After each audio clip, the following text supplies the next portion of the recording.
started, and just in the group I was in, there were some good comments that were said, right? So like I think one, like how do I move from what I'm doing now to what I'm going to do in the future, right? Without like it being too evident to potentially people that you work with, your employer, right? Like we know people are on LinkedIn, so that could be a little tricky, and I get that.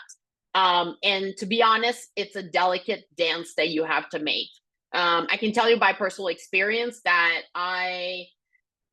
I've posted some stuff on LinkedIn in the past, and I had an employer kind of notice it, right? And call me out a little bit that I wasn't putting things that were about them, right? And then the way I said it was, well, I'm building, professional connections, right, for my work. So it is a balance that you have to do, right? And that goes with the headline as well. The other thing is like, yeah, thinking, so you can write it clunky and then go back to it and play with it and move things around, right? So your first iteration isn't going to be, it's probably not going to be the best one, right?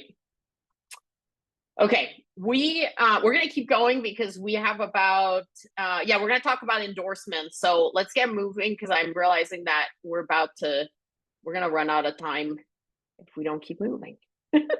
Okay, so we talked about headlines. I'm going to skip over this, and then I'm going to let Eboni start talking about the about section. Thank you. Let me say before I go right into this about section that in our prep for this, it was actually quite comical the amount of parallels that there were to like dating profiles, but that's another webinar, just so let's to focus. But I'll say this, that your summary or your about section is the one place, and you just mentioned this with the two profiles that you looked at, but it's like really that one place that you can define yourself in your own words, right? And so it can be free of start dates and titles unless you really want them there. But it's a space where you can put your career choices in context, right? You can highlight your big achievements. You can show off your personality, as you all talked about with the Giddy profile. But this section doesn't have to be super long, right? It also doesn't have to be super short. But it's really another chance for you to put your best self out there and to make a first impression, quite literally, unlike anybody else that's on the platform. And then I'll say this too before we look at an example, is that formatting is really important. You guys have picked that up so much already, and I'm so appreciative of it. And so however you want to fill in that section, it's about making it easy to both take in and read, right? So like those big clunky paragraphs, people are like, oh my goodness, what is this? But then you want to make sure that you're intentional with the words that are used. But again, you all have named those things already.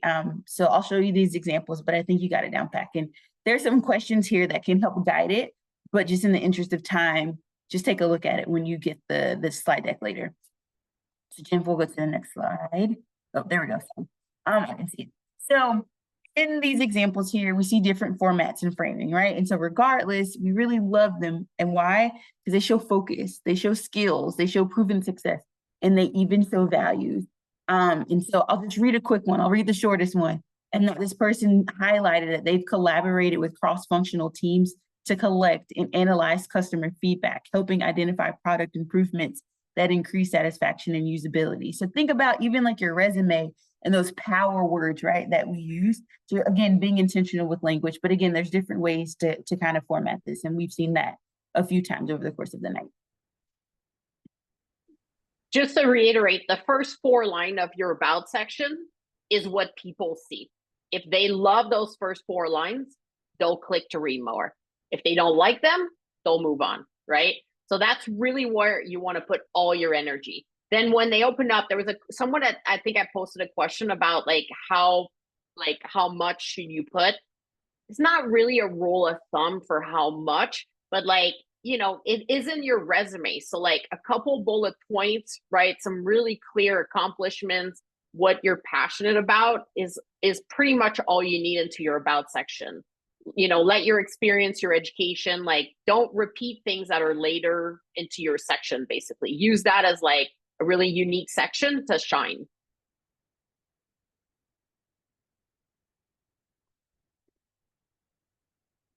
You want to do that one, Eboni?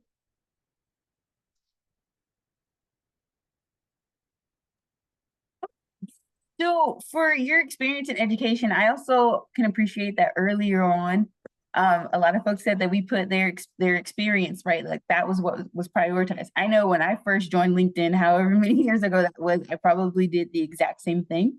And I've made a point to expand those sections. As I said earlier, just kind of when we were doing this, I was like, oh, I needed to add this title. Jen and I were talking about like dissertation titles, or maybe you took a class that really is like important to the work that you're doing, right? So, you know, if you were an undergrad and you took English 101, maybe not that something that you focus on, but like if there was something that was really specific to your major or to your industry that you want to highlight, feel free to do that. If there's accomplishments within the work, you can do that, just giving people more insight into the things that you're doing. But the purpose here, as it says on the screen, you want to make sure that it's focused. You want to keep it simple. And just be intentional about representing yourself. Again, you're telling a full story. Something that's come up quite a bit too that I'll add is volunteering. And Jen and I actually had a cool conversation about this because volunteering looks different, right? So I said, largely my volunteer service has looked like me being on board, right? And so for that volunteer, maybe people that are seeing value in that is saying, if I'm applying to director roles or, you know, the CEO of a company to show that I know how to lead from multiple levels, maybe looking at the titles that I've had in those positions. Other places, I think about the federal environment, or I think about if you're a nonprofit, showing that, you know, maybe I helped to clean up a trail or I did some community engagement, things like that. So it really just depends. So again, just being intentional, making sure that it's relevant to the professional that you're trying to put out there to the world. So when it comes to skills, so it's an interesting little section at the bottom of your LinkedIn profile. You can pick quite a bit. Like you can go pretty crazy with the amount of skills you pick. But we recommend like to start with like 15 to 20 to focus on. Now, the reason you're going to want to have skills, right, is that plays into the algorithm. So words that are connected to job applications, to sectors, right, are going to come into those skills. And when recruiters are doing searches on LinkedIn, they're going to find those, right? So like, yes, spend a little bit of time on that. Like, that's a good idea. Now, asking for endorsement, in terms of like, how much weight does that have? I think it's it does have some weight. I don't know that like the exact percentage of how much weight it has. But I would say keep it easy. So something you can do in terms of endorsement that like basically don't spend a ton of time on this. Like find maybe a colleague, peers, friends that are on LinkedIn and then do an exchange. So basically be like, hey, I'd love to endorse you for some skills. Is there any in particular right now that you would like to have kind of bumped up, right? To be like higher on the list. And then, in exchange, like, hey, would you mind endorsing some of mine? Right? So just do an exchange like this with people.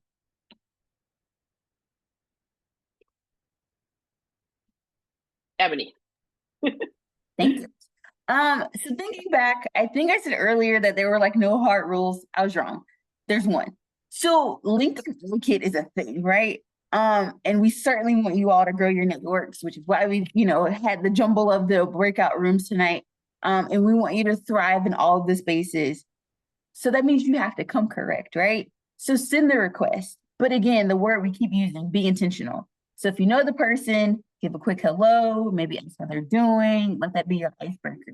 If you don't know them, obviously it's even more important to introduce yourself.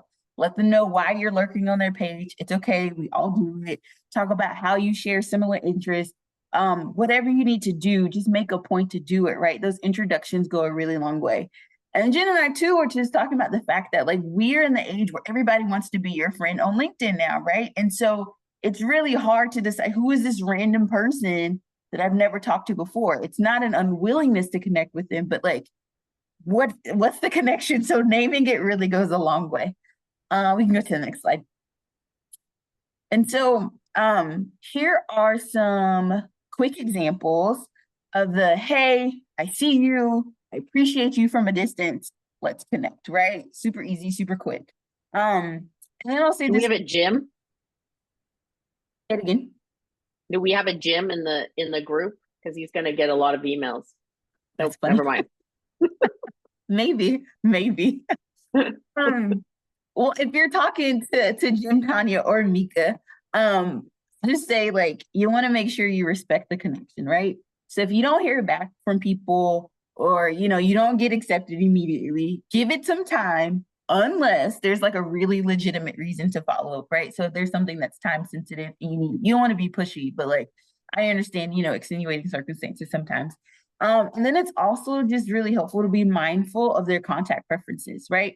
So if you see on their profile, or even, I don't think you can do automated messages there, but if you see somewhere where it says, hey, the best way to get in touch with me is by phone or email, you may have an extra step on your hands, and that's okay, especially if the connection is really important to you. So just be mindful of those things. And, people are also just busy. So just thinking about that, and folks are human. And so it also goes into why it's important to introduce yourself to people. Jen, anything else you want to add on this is something that was big to you? Yeah, well, I think it's important to, like, you don't have to spend a ton of time on this, but I really advise against connecting with people without a message, unless it's like your best friend, your family type thing. Other than that, like, one line, right? Like, hi, it was so great to see you on the Basecamp workshop, like just connecting here on LinkedIn, right? Like something super simple. And here's the other thing why this is important. Because at some point, when you become a pro of LinkedIn, you're going to be digging into LinkedIn to look for like people that work at a business, or someone that that knows someone that works for somewhere you're applying for. And then you're going to notice that you have someone in your network that is connected to that person or that organization. But if you never took the time to message them, you're never going to remember why you know them, unless you know them personally, right? So like having kind of like that, I think that connection through the message, right? Where hopefully it was like, oh yeah, we went to the same school. Oh yeah, like we started talking about this or that, right? Even if it's been a year, 2 years, like it's going to be really useful. Otherwise, it's just a person, that you connected with, and you don't really know why you connected with. Finally, so I guess like 3 little tips. One that we've talked about, and maybe 2 we haven't talked about as much. So 1, you can create your own URL on LinkedIn. So if you haven't done that, you could do that later, but you can basically remove kind of like the clunky numbers that come after your name, and then just use your name, for example. So obviously, it's like anything with username. If your name is John Smith, like you might have to be, J Smith, or J, your middle name Smith, right? Like, so you might have to do something different. Some people do some other things. Like personally, I kind of have a brand around like for myself around the outdoor professor. So that's what I use for my URL, right? But you don't have to do that, right? But then you also remember that your LinkedIn, if you put that on a resume, right? Like, what do you want people to see on your resume? If you want a bunch of numbers, you want a weird name, right? Like, it's not a dating profile, so just want to be careful with that. And then we talked about turning off notifications, right? So like, I would say if you're in the process of working on LinkedIn, just turn them off until you're feeling a little more solid, and then you could put them back on. And then the last one, have fun with this. Like, I think a lot of people get stressed about LinkedIn, maybe feel like they have to be on LinkedIn, but don't really want to, right? Or like they're worried. Like, I would say try to have fun with it and know that it's not going to be perfect. It's like resumes, interviews. We make mistakes. We post things. We say things. We refresh our about section, our headline, and that's totally okay. Like, but try to have fun with it. And not make it like something that you're super stressed about. Let's see. Do we have any questions in the chat box? Okay. We have so many right, questions. We have so many questions. Okay. All right. We got one final poll everywhere. And this one is about what you're going to do next week. So what's one thing you'll do to improve your LinkedIn profile this week? Like, what is like maybe the number one thing that you want to go and work on after this session? all of it. Awesome.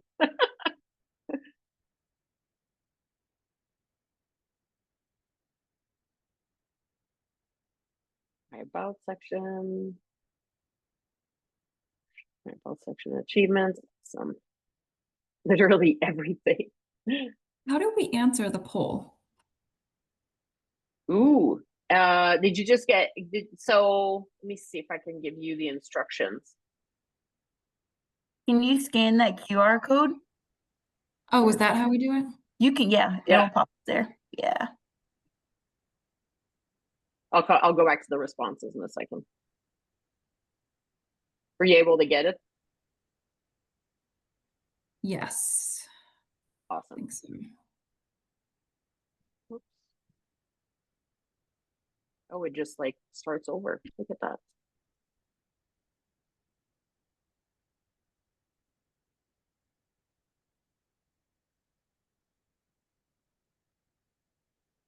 Okay.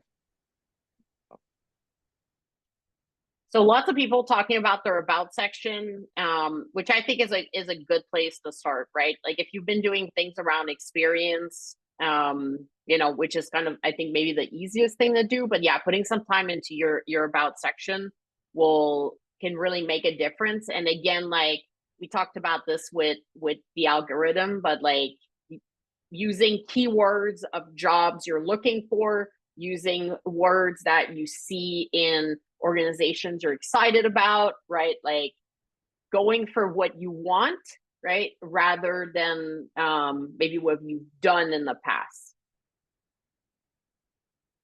Sweet. Okay. Ebony, what do you think? Go to the last slide. Yeah, I think we're good. That's a good group. And getting the professional headshot at the hairdresser. Yeah. Yeah. They always have like an empty wall and like, it's like, here, take my photo. My hairdresser has a special where they do like a little facial, your hair, and your makeup, and they take your photo. It's like a whole vibe. They do Nice. it. Nice. Ooh, the Oregon Outdoor Recreation Summit. What? I didn't even know that was happening. All right. Okay, so let's say we have to admit we're flying in just with 4 minutes left. But I think Ebony and I are totally happy to stick around and answer some questions. You're also welcome to book a session with us if you want to do something more one-on-one. You can use an Ask Me About Anything session for LinkedIn. Like you can be like, hey, I want to spend 30 minutes and I just want to work on my LinkedIn, like totally legitimate.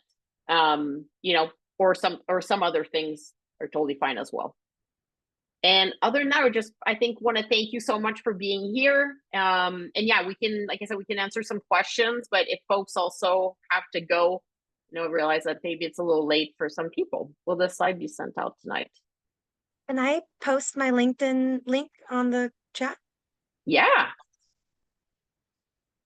Yeah, if anyone wants to like go directly to someone that they saw on LinkedIn here and you or on LinkedIn on the call tonight and you want to go and connect with them, that's a great idea.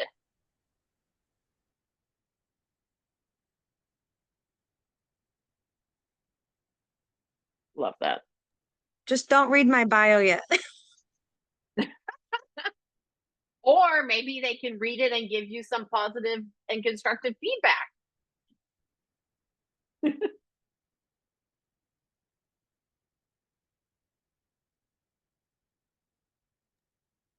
And do you want to try to answer some of these questions?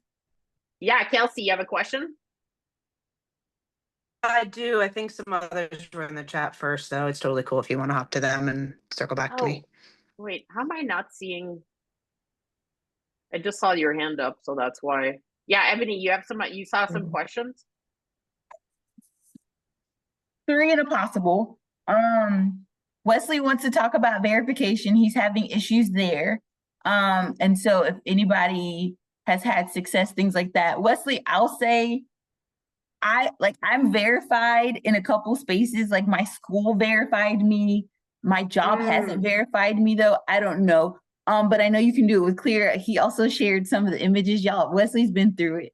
But I'll say that I haven't just Jen, maybe you guys have used it a little bit more than me, but like I haven't seen that matter just yet. Right? Like not in the way that Yeah. you're not gonna be like the algorithm's gonna work against you, if you will, right? Or LinkedIn's not gonna recommend you to groups or things like that, or it looks like you're not professional. Like, so I hear you and I get it, and we can work through it. But LinkedIn's also made several changes this year, and there could be some kinks. So I say kind of give it some time. But if I find out anything else, I can follow up with you. Can I answer you, Ebony? Thank you so Of much. course. Because the YouTube is a bottomless pit, and I realized just go to clear. It's fine, and it's more the visual part of the job description. And so if you have the blue gray boxes, I mean, Yeah, people do judge it. I hear you. I hear you. Reagan asked, what if you're looking for entry-level jobs and are trying to figure out what you want to do, but don't have a lot of experience to show in specific fields? Suggestions for about headline. Yeah, I think that's a good one when we're starting with LinkedIn. Like, right, what do we put? So like a little bit of that is like doing, putting on paper what are your values, what are you passionate about, what are you wanting to do, right? What are you building experience towards? And using that to build your headline and your about section. Trying as much as possible to focus on like one sector, but in this case, like if the sector is the outdoor industry, right, like that's already one place, right? And then from there, kind of seeing like how might you narrow things down a little bit more. I don't know if that helps a little bit. Ebony, do you have anything else you would add to that?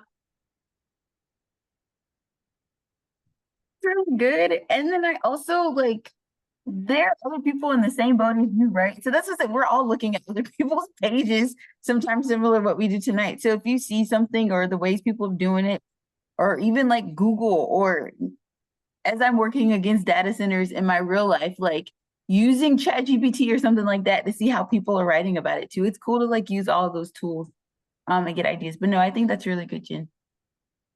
Thank you. Curtis, what is the best way to convey having multiple roles, job titles at a previous employer?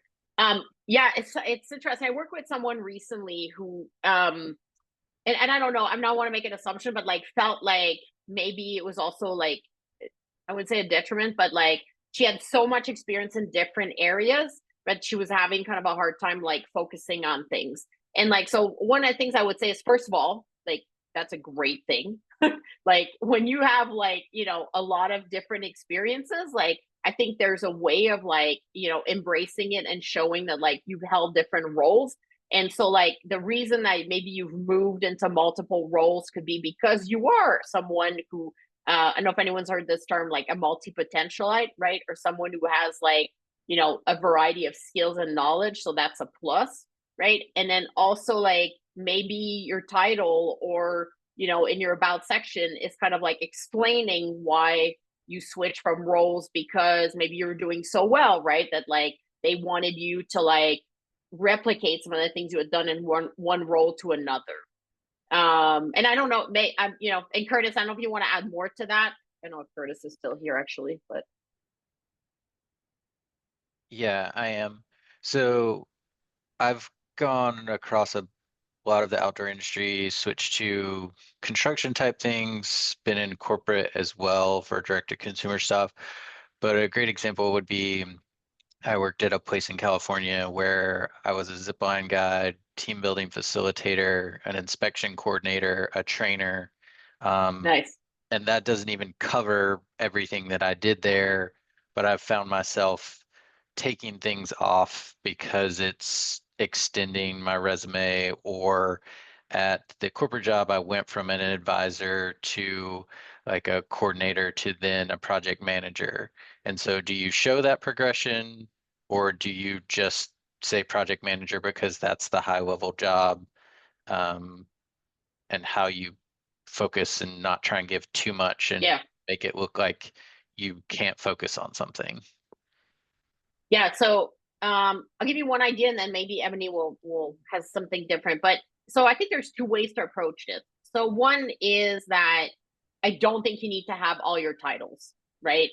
Unless you want some of you know, you're looking for a job for like a previous, like an earlier title. But we take like the ropes course, for example, right? And like maybe you started as a guide and then like, you know, a facilitator, you train people, then maybe you went on to supervising, right? Like I would say focus on potentially your last role, right? Or the last like portion of your role at that organization. And then you can still explain, you know, in your story or in your about section, if you want something like, you know, I made my way to the top training people or supervising people, right? Or scheduling people, right? Like the idea is that to utilize these titles to kind of show how you gain experience and you move to something else. Wait, did I just lose Curtis? No, I'm still here. Oh, sorry. Suddenly you weren't in my, I was like, Curtis disappeared. Yeah, sorry. Does that make sense? Yeah, I think so. I think it's also a struggle because my background isn't just the outdoor industry. It's like so many other things that I've done as well, like even like to the point of working on boats and having a captain's license and doing things like that that aren't necessarily relevant to what I'm applying for. But if I don't put them on my resume or experience, there's going to be a big job gap. Yep. So it's a hard thing to, but then it's like, why is this actually relevant to what I'm applying for other than it was what I was doing at the time? Well, I suspect that being a boat captain probably requires a lot of skills and certain knowledge that can be transferred in other industry, right? Like that it be like taking care of people, like risk management, right? Like dealing with adversity, resiliency.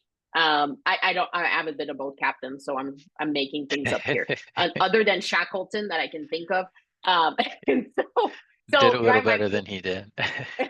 Oh yeah, you're here. We appreciate that. But yeah, so I think the idea is like to find those things that you can transfer into jobs you're looking for, and I think it's okay to leave it there on your resume. At the same time, it's okay, like if you know, like for me, I'm not putting on my resume things I did. It's gonna make me age when I say this, but let's say like 20 years ago. Yeah. You know, like And yeah. And that's what I've seen. It's like 10 to 15 years, depending on relativity to what you're applying for. Yeah. Yeah, I think that's a good call. But I would say it's based on like kind of where you're at and what you think is important for future employers. But yeah, I probably wouldn't go more than like 10, 15 years. There's also the flexibility in the bullet points too, right?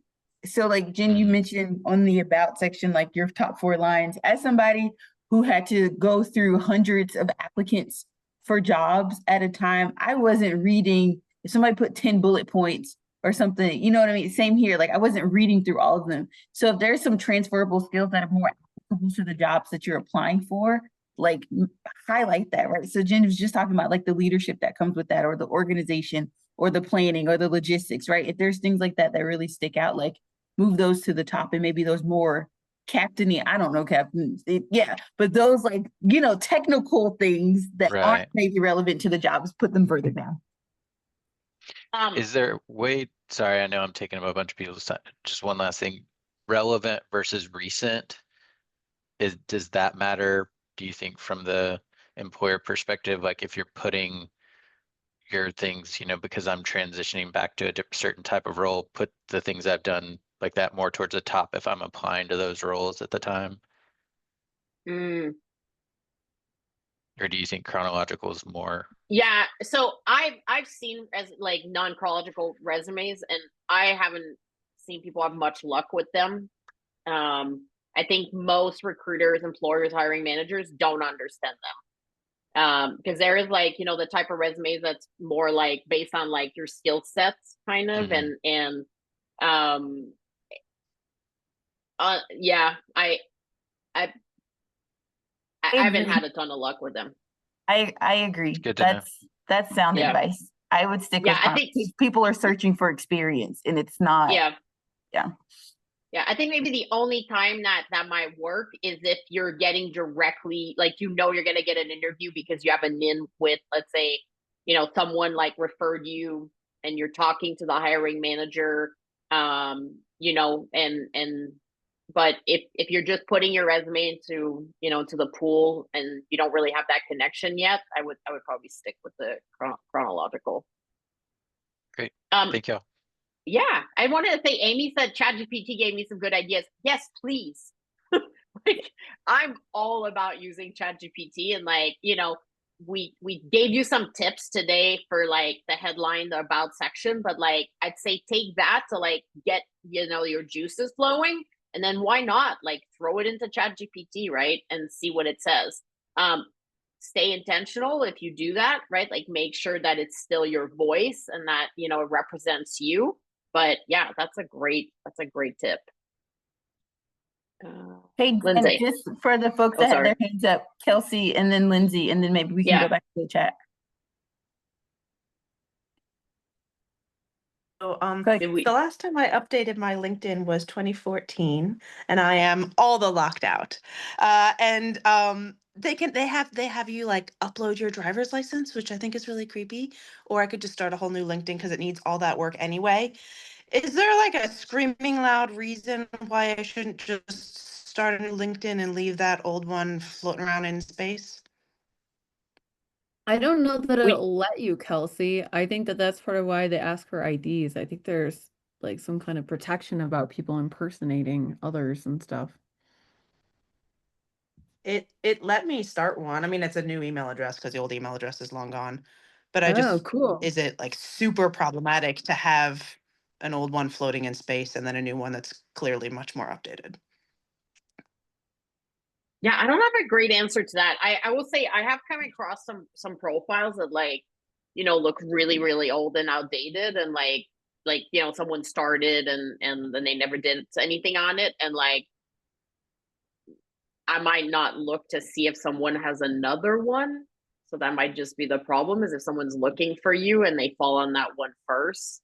I think it's Um, confusing. I am also, yeah. I do have many jobs, but I am a hiring manager and I do look people up on LinkedIn when they apply to jobs. And if they have multiple ones, like you see their face, that is kind of sus. I feel like it would take the same amount of work to give your old one a revamp. So I'd say No, just go it with would that take one. giving LinkedIn my driver's license is what it would take. Which Uh, is, yeah. Okay. But then you one, they're not asking you for it. Correct. Yeah. Yeah. Hmm. Okay, that's helpful. Thank you. Lindsay?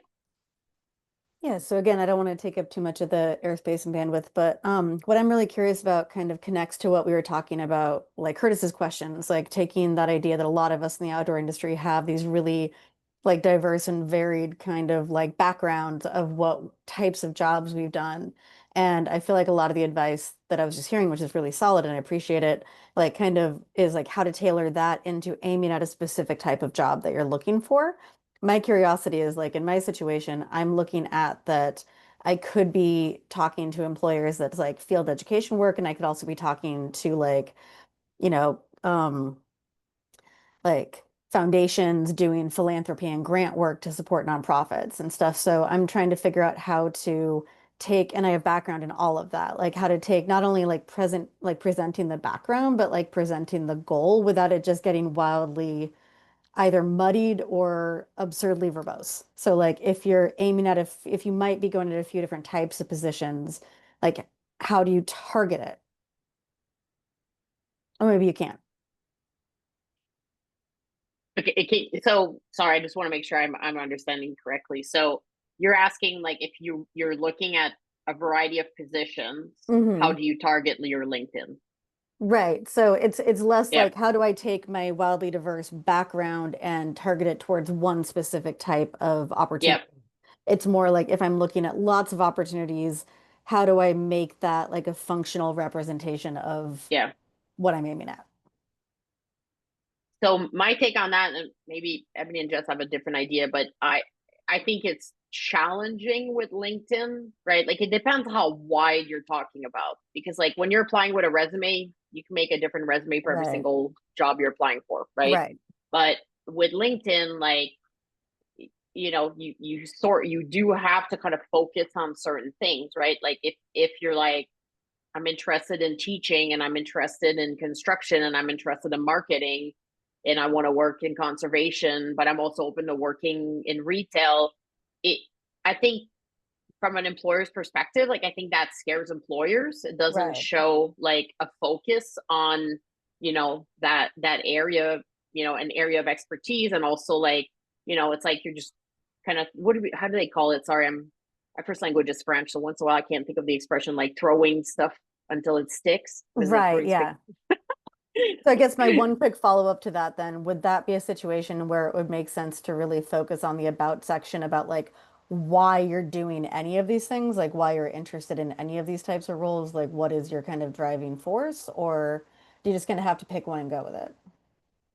Well, I don't think you have to pick one role, Mhm. but I think you have to pick a certain funnel, like a certain Okay. somewhat of a direction. And Okay. it could be about like things you value and you're passionate Right. about. Jess, I saw you want to Awesome. say something about that? Yeah, Lindsay, I kind of have gone through a similar thing, and my question for you is why do you have such a big, wide assortment of things you're interested in? Out of that, you know, are some of those a little bit more realistic and strategic, and are some of those like, oh, this is your big passion, this is what the dream job would be, you know, Mhm. and then there's like some backup things. I've gone through a similar thing.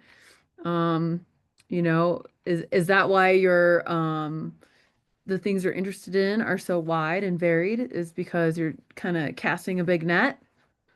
I would say, and I'm not again trying to take up the airspace, but like the weird situation that I'm in is that I've had a opportunity to be professionally involved in like my overall thing is I want to increase access to for people to the outdoors, right? Like that's my blanket, like that's what I'm doing. That's what I care about, what I'm passionate about. But I've had the opportunity to do that through field education, through philanthropy, and through event management. So it's all under the same umbrella of what I care about. It's just like a few different ways that I could go about it. So, Oh, I feel like that's amazing though. And I feel like that sentence that you opened with, that's your right there at the top Yeah. of your okay. about me section. That's what you put. That's your bam. Okay. Yeah, You that's what I know? was And then thinking too. underneath I was that, you're like, all right, this is how I do that. Like, Okay. and then you got yeah. three different ways you do it. Like, that is not unfocused at all. You're not messing around, Lindsay. Like, we Okay. know exactly what you're here for. I think that's Okay. awesome. I felt like that was too like esoteric or something. So, okay, thank you. Again, don't want to take up the whole rest of our time, but thank you for telling me I'm not crazy going in that direction. That's perfect. I was gonna ask you like, what's your why? Like, who are you working Okay, with? Yeah. Why that's are you yeah. working with them? Yeah, no, because we all have all these different interests, right? I mean, it's just the world that we're in now. So I think that's Right. cool. It's yeah. That was So, powerful. okay, thank you. That was like actually extremely helpful. Yeah, Yeah. I think a lot of people have like kind of have the same question. Like, I mean, I'm you know, I'm reading also in the comments. It's kind of like, you know, I don't know exactly. I'm testing. I'm in career exploration mode right now, right? Like, but even if you're in career exploration mode, you have things that you really value and that you're good at and that you're passionate about. And I think that's where you know, if you're trying to focus on something, that's really what's on in. Lex, hi. Hey, sorry, I was finding my mic. How's No, it no going worries. today? I had a question and it is very personal. I am a veteran that's really making a strong pivot. And leaving DoD full time, I finally got myself some part-time TR, traditional reservist job. But like I've been doing outdoor rec in the volunteer sense, in the academia sense, my first job as a high schooler was in adventure sales. And I heard you guys mention the resume thing, and also I'm looking at what I'm trying to put out there on my experience that requires me to do chronological. And how do I really need to how do you navigate something like that when you're making such a not just a career shift, but like an entire industry shift? When you're it sounds Yeah. like we shouldn't do the skills, Well, I was gonna how say, I built my resume. I've been talking a lot, so I was gonna see if Ebony wanted to take this one, but I can add on to it as well. Sure, yeah. I mean, one, let me say, give yourself some grace because I hear it in your voice, right? Like, oh, this is a lot. I get it, right? But it's still a lot of sound professional experience. I speak in anecdotes, so folks that know me know this to be very true, right? But like prior to September, the federal government, you may know this, right? Like you had your resume could be 5 million pages long, right? And now if you go, USA Job says it needs to be 2. Right. That experience still has to go somewhere, right? It's still where you put a lot of time, a lot of energy, where you have transferable skills, where you've made connections and naming that. So you may have to, the way we were talking to Curtis, still put that stuff because that's a good chunk of time, right? And you still got a lot out of it, but just kind of changing what those bullet points look like, right? For the jobs that you want, for the interest that you want. And so it may take some creativity, right? And this is not a plug. It may take some coaching. It may take some time to like figure out how to make that move, but it's possible. It's not as simple as just kind of putting it in order and say, oh, this will work, anywhere, but it is doable. It's just figuring out where you want to go and how you tell that story of how you got there. Okay, because the thing I actually was specifically triggered by the Curtis conversation, because then you guys said don't do skills, stick to chronological, and I was like, oh no, because that's how it's easiest to transpose that experience. Yeah. So I guess if I was to switch and make sure everything was chronological, do I do what I do on LinkedIn, which is basically like try to explain my job title, but the job title doesn't really exactly fit because it's a military title type of thing? I think it's okay. I mean, some people use the blurb at the top of resumes. This is also where your cover letter can really help you shine in spaces too, right? To like share that, even from like, I'm in nonprofit space, right? Nonprofit to nonprofit, the title can mean something completely different, right? Even though we have the same title, what you actually do looks very different. So that's not abnormal, right? And so just finding the space to do that. And then when you get in those interviews, because they see the skills that you have, even if you've documented them within the work experience, people are going to ask you about them, make a point to bring them up, prep for the interview. So it's not like cold responses, right? Again, we talked about like ChatGPT. There's a job that you're interested in, and here's the position description. Put that bad boy in there and like, what are some sample resume or some simple interview questions that you could get, right? So that you're prepared to integrate your story into what it is that they're doing. So it's not impossible. It just takes some work, but I promise you'll be okay. I've seen it happen a million times and people will be very successful on the other end. Okay. Well, I took a photo of your guys' QR codes because I saw the coaching things, because I was like, I might really need this, but I was going to ask too. I think somebody dropped it in the chat. The slides are going out tonight, so we can see those QR codes later to scan in when our budgets are ready and our jobs aren't furloughed. Absolutely. I'll make sure everybody has a link to book time with Jen and Ebony. They're amazing. Awesome. Yeah, and there was someone recently that I did a career exploration with who was a veteran, and she was also completely wanting to change direction and had experience, kind of like her own experience doing outdoor outdoor stuff. She really wanted to get people outdoors and like, trying to like kind of build I think her career in that field. And so like, you talked about, I think you talked about like having some experience, right? Like volunteering or working, even if it's not like paid, like just doing some of your own stuff on the side with outdoor. Yeah, so my doctorate, I actually did a study of the outdoor rec industry.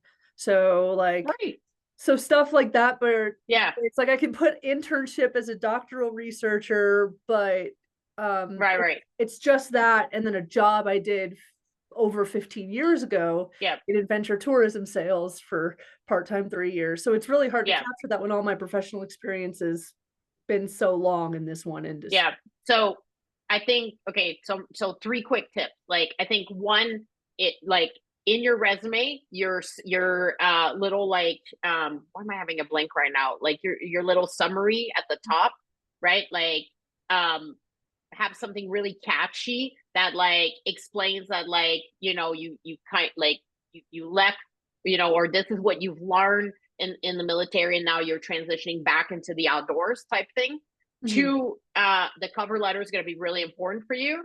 And then 3, networking, right? Like, I hate to say that, like, I know that's a catchy phrase, but like, that's what's going to open that extra door, right? yeah. That like, people are going to be like, oh yeah, like she has a really cool background. Like, okay, she might not be exactly what we thought, that we could work in this field, but let's chat with her type thing.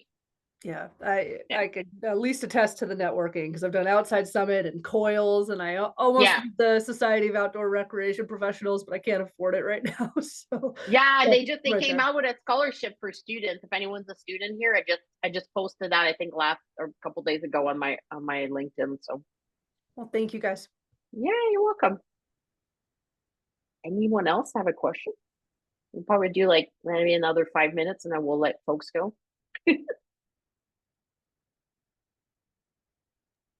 Okay. We've Curtis? missed a lot in the chat, so if there's something that was needed, resonated, And I let's, was trying yeah. to go, but oh yeah, informational interviews. Amy's got it. Notice she's got some really good tips in there. Yeah, I recommend those a ton. They're a great way to connecting with people. And also, frankly, I've done a bunch of like, you do them and then you're like, oh, that's not really the job I want to do. Looks cool on paper. No, thank you. So one of the questions Jess asked Lindsay and like evaluating helping her was, what is your motivation for having multiple different types of jobs that you're looking for? Can I answer that and see how y'all feel and like give me feedback on it? So Yeah. I've worked remote, I've worked in person. I would prefer to be in a remote role, but a lot of those just drain your soul, which is kind of why I left a lot of the ones that I'd done before. And the ones that tend to be in the outdoor industry, the ones that I see on the base camp is are either requiring a move or remote in a certain state, or it's in marketing or something that's not my background necessarily. Like I'm more operations and program management. So I'm applying to outdoor jobs that I do see that are in my wheelhouse, but I'm also looking at corporate things again as well, just to be able to have that remote option. So it's fast what I'm trying to find because I am so open to a new role.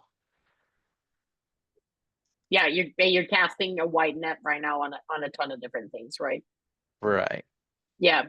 Yeah. And so I guess it's like, I get that. Like, I think I'm one of those person that like, I could do probably 20 jobs and I think I'd be happy, or I'd be somewhat fulfilled.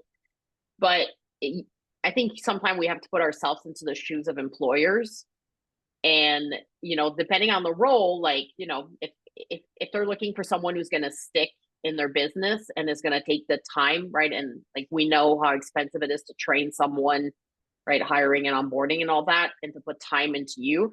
They want to know that you're committed to that position and that organization. So it's going to be trickier, I think, if you're like super wide into what you're trying to get, rather than more directed towards certain jobs or certain sectors. I'm not saying it's impossible, right? But I think that's, for the most part, I think that's generally how employers view it. Does that make sense? Yeah, I think so. I want to say too that energy has a lot to do with it, and to bring it back into how Ebony and Jen were talking about dating, right? Dating profiles and stuff like that. If you're like, I am looking for somebody because I just really hate my ex-girlfriend.